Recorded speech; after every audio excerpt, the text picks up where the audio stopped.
Moi ben. Acción. Moi ben. Pois hoxe estaba dicindo aquí ás alumnas que traballei todo. Hoxe vamos a falar do Nadal, vale? Pero antes de falar do Nadal, o vamos a ver en varios días, vamos a falar do contexto, vamos a poñernos en contexto de por que celebramos o Nadal, vale? Porque en esta parte do mundo celebramos o Nadal, ¿no? Como en outras máis, vale? Entón, para que teñamos unha idea, teño aquí anotado dende o ano 5 ou 6 antes de Cristo ata o 14 gobernaba en Roma Octavio Augusto. Isto é para que teñamos os datos, vale? E despois morreu el, e o seu fillo Tiberio Julio César dende o 14 ata o 37 despois de Cristo. Entonces, estos foron os emperadores que estiveron gobernando durante a vida de Xesús, vale? Ben, que non se chamaba Xesús ao nacer, pero eso o veremos outro día, vale? Entonces, o Imperio Romano estivo en auge mogollón de séculos ata que chegou o declive por varias razóns, dende invasións dos bárbaros, dende a inflación, dende a depravación, que é un pouco o que nos contan, ¿no? Vale.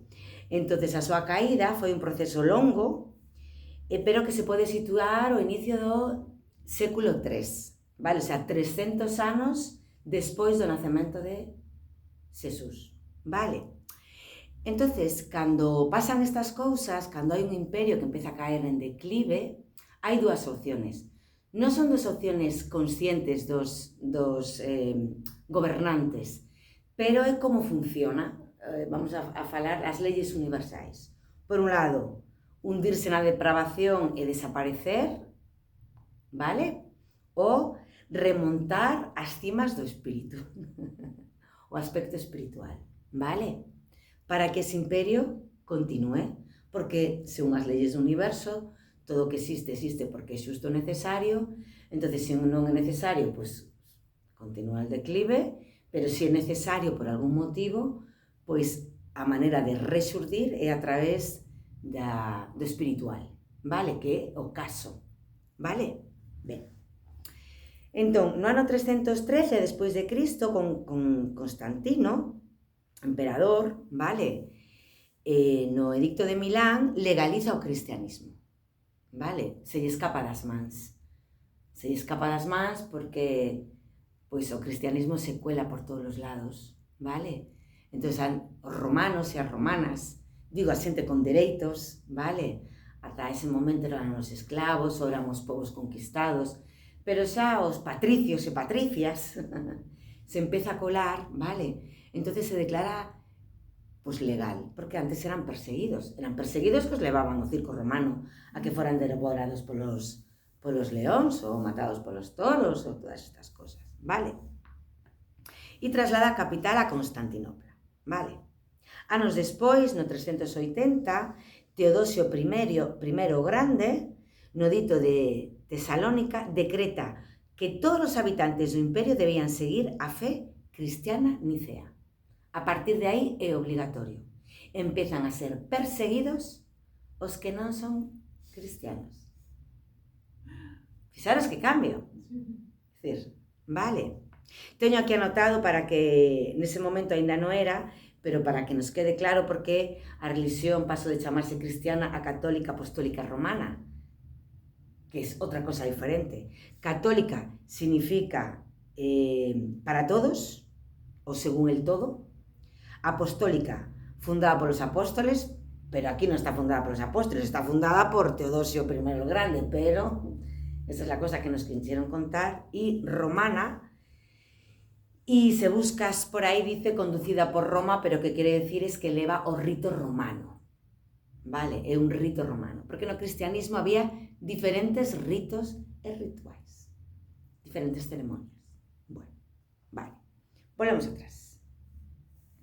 Constantino é nese século IV, Constantino se dedica, aínda que non a fai obligatoria, se dedica a matar e a eliminar todos os competidores e a destruir as escolas iniciáticas en Occidente.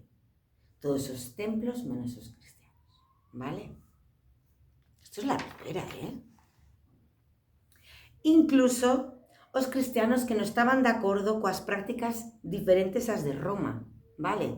Porque en principio no cristianismo, mira que cosa máis bonita, no principio o cristianismo cada un se expresa según as súas intuicións. O sea, estamos falando de unha religión libre, ¿no? Que cada individuo, cada grupo, vale, cada etnia, cada parte, ¿no? Según as súas tradiciones, as van introducindo o cristianismo, vale? E según as súas intuicións, importante, vale? Entonces, no principio do cristianismo, cada un se expresa según as súas instrucciones e se vivía desa forma. Non había lío. Claro, pero cando empezamos a normativizar, aquí hai que poñer unha norma igual para todos e para todas, vale? Entonces, cando se establece como única e verdadera, importante, verdadera, vale? Lo que dicen eles. Todos os que non cumplen coas regras eran eliminados, como o caso que pasou aquí do bispo Prisciliano, que era galego, que seguía o rito de aquí, que era un rito que tiña que ver moito coa natureza, bueno, porque estamos nunha parte do mundo que ten que ver moito coa natureza, non? Entonces, o invitaron a Roma. Vente a Roma, e eu me decía, pues vamos a negociar aquí. Chegou a Roma e lle cortaron a cabeza. O sea, o non eres dos meus, que como pasou, pois hai pouco, en toda Sudamérica, coa teoría da liberación de moitos obispos recientes, Isto foi o século pasado. É dicir, que falaban outra cosa e os foron eliminando.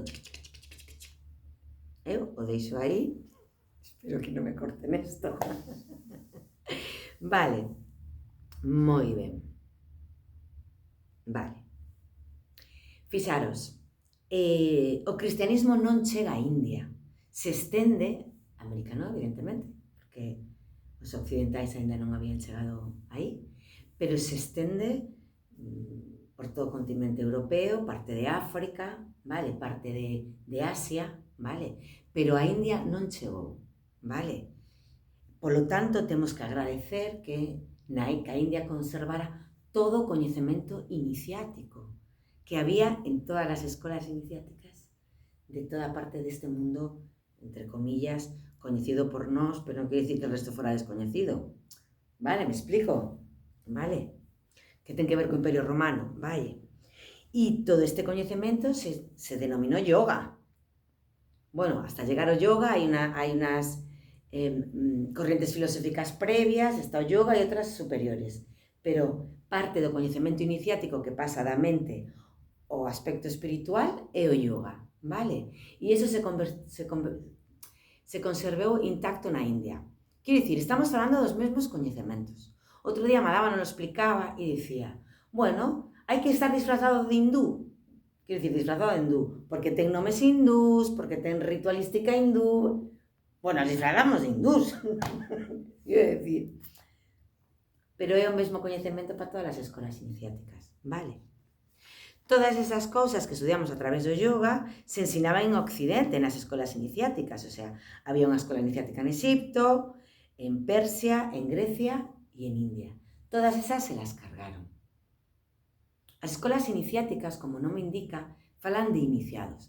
As persoas que tiñan o anhelo de entrar, tiñan que pasar por unhas probas moi estrictas, vale? Pitágoras, creo que estivo na escola de Egipto, me parece, e para chegar aí tuvo que pasar por unhas probas de leche, que te xogabas a vida, non era algo fácil, te xogabas a vida. Incluso se cree que, bueno, estou dicindo se cree, e seguro que está probado, pero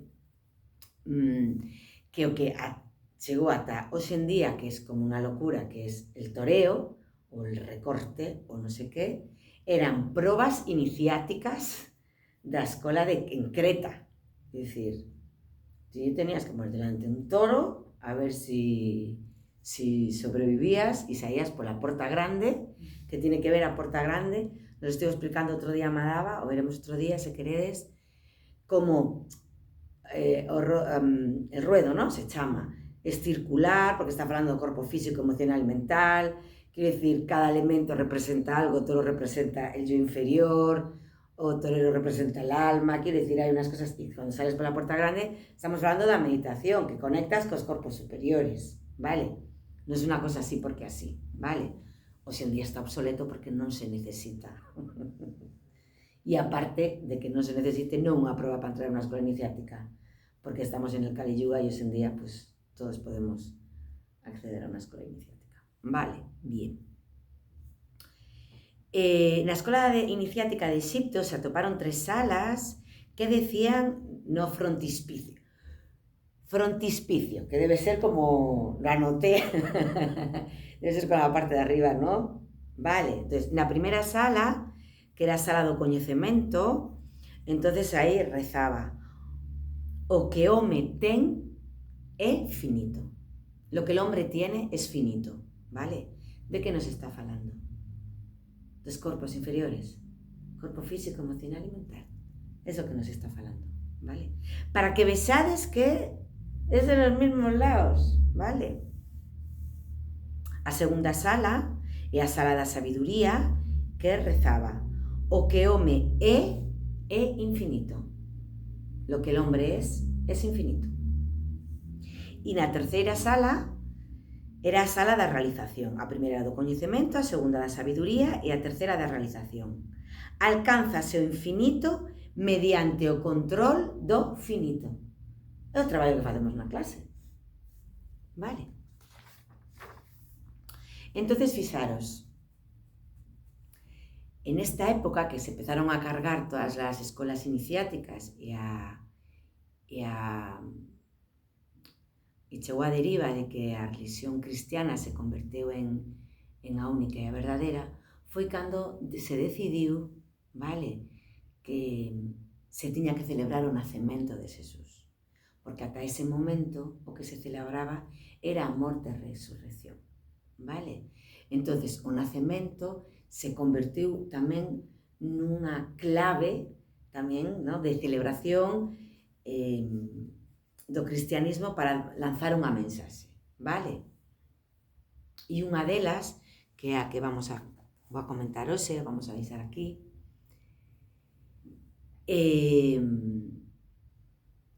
a vida de Xesús, xa temos falado moitas veces, a representación, todos, ¿no?,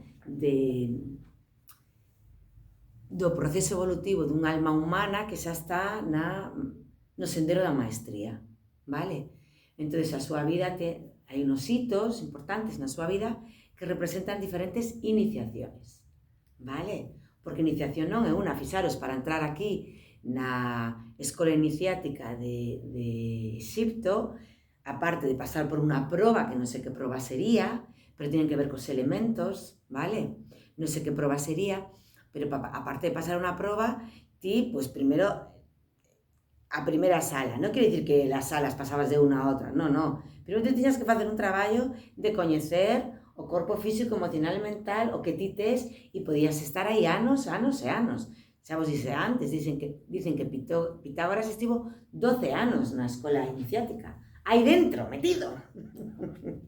Non sei se salían de vez en cando, ou era como se chamaba esta de Juego de Tronos, que soy fan de ella yo.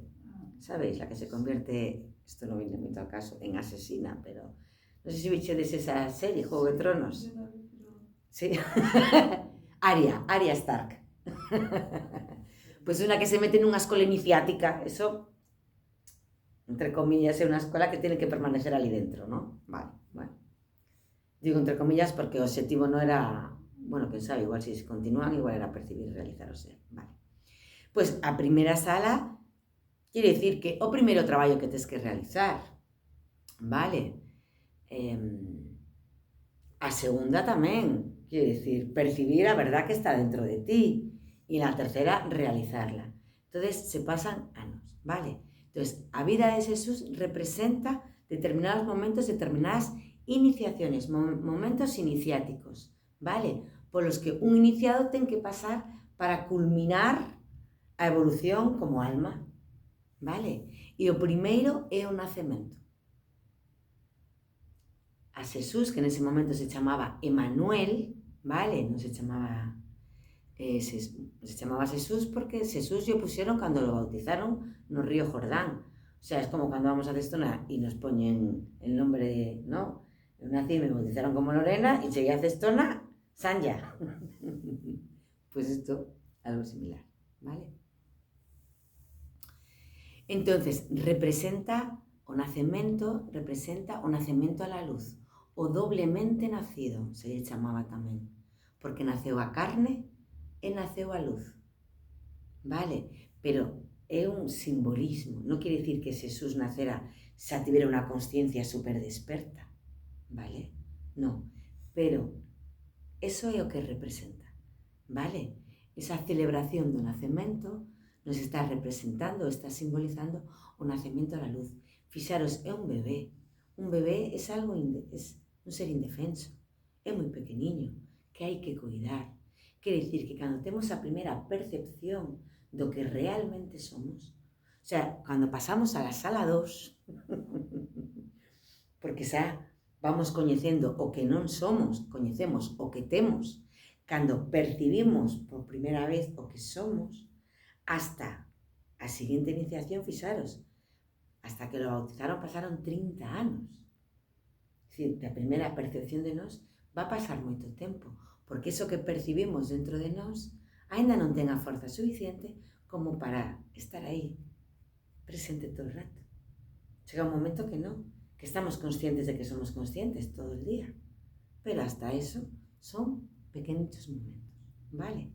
Entonces, este era o contexto que vos quería eu antes de falar da Nadal, porque o Nadal o vamos a ver en tres claves. Clave relato, clave histórica y mitológica, creo. Lo tengo aquí en algún lado. Lo tengo por aquí. Ah, sí. Vale. Como acontecimiento histórico, como relato simbólico y misterio iniciático y cósmico. Vale.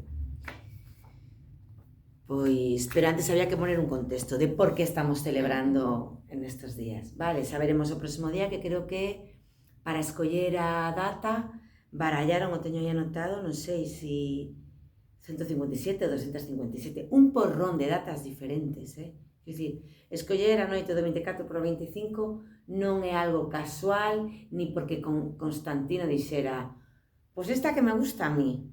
Non, vale? Porque aínda que de todas maneras isto se acabou intoxicando, a religión se acabou intoxicando porque solo permitían as normas romanas, isto foi sendo un proceso. Entón, ao principio nos dice que o cristianismo ten que ver coa intuición, vale? Entón, para escoller ese día, falaron con astrónomos, astrólogos, videntes, quero dicir, os sabios, os científicos, ¿no? Da época. Entonces foron dando diferentes datas por diferentes motivos. Entonces escolleu esa porque hai unos motivos determinados que veremos os próximos días. Aquí este coñecemento está super interesante telo. Porque, fixaros, todo o que ocurre porque é xusto necesario. Entonces, aparte desto, hubo máis movimentos. Estaban os xudíos que votaron, os xudíos sempre os votan, non? Os votaron de Roma, do Imperio Romano, os votaron fora, vale? Eran belixerantes. Fixaros, Xesús descendía da parte xudía, pero dos esenios, que eran como unos místicos do xudaísmo, vale? Entonces, hubo moitos movimentos, ¿no?, na historia que foron necesarios para que Occidente se desenvolvera de forma científica e tecnolóxicamente como se está desenvolvendo agora e se desenvolveu antes. Quero dicir, se necesitou eso. Non porque seamos mellores, sino porque o planeta é global. Entonces é necesario que a parte espiritual se desenvolva e a parte material tamén. ten que haber un equilibrio en ambas. Que pasa? Que en Occidente o material é o máis importante, ¿no? Que falamos antes de la medicina, de lo material, os medicamentos, ¿no? Lo material é o importante. E parte de Oriente, o importante es el espiritual, ¿no? Y a veces se olvidan do mundo material, se olvidan hasta tal mundo que no avanzan. Entonces tiene que haber un equilibrio nos dous, vale? O sea, o mundo de forma global ten que chegar a un equilibrio.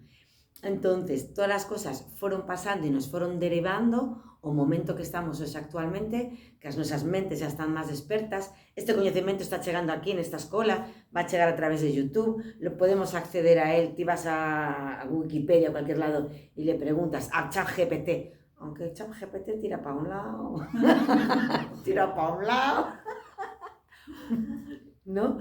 Pero te va a dar información de por qué, en qué momento se instauró el cristianismo, quiero decir, porque hasta ahora se relaciona a Jesús, fillo de Deus, es Deus, coa Iglesia Católica Apostólica Románica, e non casa la cosa, non casa, porque non é o mesmo, vale? Entonces é importante que esos coñecementos os vayamos vendo, ¿no? E Jesús foi instruído durante 30 anos, quero dicir, dende que naceu ata que él empeza a predicar e que es bautizado, pasa polo bautismo, que es unha iniciación, foi instruído. Porque él, donde vivía, quero dicir, vivía na comunidade dos esenios, que eran, non vamos a falar desto, pero quero dicir, era un pobo moi avanzado, e a representación dos Reyes Magos, quero dicir, eso foron maestros das escolas iniciáticas, quero dicir, hai da escola griega, da escola de Persia e da India. A de Egipto, o sea, tiña que ver coa súa familia. Quero decir, entonces, los Reyes Magos non foron unos que dijeron, vamos a llevar oro, mil incienso. No, fueron a instruirlo. Pero eso no nos lo cuentan, ¿eh? Eso lo tienen guardadito ahí en el Vaticano, no sé si lo tienen guardadito, eso no lo sueltan. Vale, nos cuentan solo su vida a partir dos 30 anos, o que chaman a vida pública, ¿no? Pero a previa non nos la cuentan. E iso tamén é importante que o teñamos en conta, porque o que non se nombra non existe. Entonces, se non existe na nosa cabeza, o razonamento non é acertado. Me explico? Canto máis datos teñamos, máis acertamos nos razonamentos. Bueno, pois isto foi todo por hoxe. Muchas gracias, suscribiros, comentar, darle a like, todas esas cosas. Se están riendo aquí las alumnas, se me acuerdo, ¿eh? Y nos vemos los próximos días, que seguiremos hablando de esto. Muchas gracias y os chao.